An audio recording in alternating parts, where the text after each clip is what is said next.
எனக்கு ஒரு விஷயம் பிடிக்கல, செட் ஆகலை அப்படின்னா அந்த இடத்த விட்டு நான் விலகணும்னு தான் நினைப்பேன். ஏன்னா ஆர்கியூ பண்ணி அந்த இடத்துல எதுவுமே சரி பண்ண முடியாது அப்படின்றது என்னுடைய மைண்ட் தாட்டு.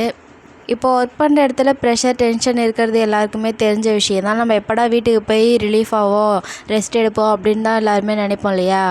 நான் இப்போ என்ன சொல்ல வரேன் அப்படின்றது உங்களுக்கு புரியும்னு நினைக்கிறேன். ஆமாம், இங்கே ரூமில் வந்து எனக்கு செட் ஆகலை, அதனால நான் ரூம் காலி பண்ணலாம் அப்படின்றத பற்றி யோசிச்சுட்டு இருக்கேன். ஆமாங்க, நான் ரொம்ப சாஃப்ட்டு, என் ரூம்மேட் வந்து ரொம்ப ஹார்டாக இருக்காங்க. அவங்க கூட என்னால் சர்வே பண்ண முடியாது அப்படின்றதுனால தான் வந்து நான் ரூம் காலி பண்ணலான்னு நினைக்கிறேன். ஏன்னா நமக்கு அமைதியாக இருக்கிறது தான் எப்போவுமே செட் ஆகும்.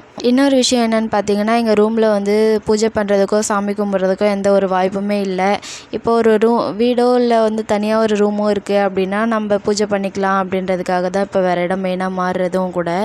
ஏன்னா இந்த ஆடி மாதம் ஃபுல்லாகவே நான் பாண்டிச்சேரிக்கு போகவும் இல்லை, பூஜையும் பண்ணல, குலதெய்வ கோயிலுக்கு போயிட்டு பொங்கல் வச்சுன்னு வரவும் இல்லை. ரொம்ப அதுவே மனசு கஷ்டமாக இருக்குது. காரணம் கம்பெனியில் வந்து எக்ஸ்ட்ரா லீவும் இல்லை அப்படின்றதுனால என்னால் போகவும் முடியல.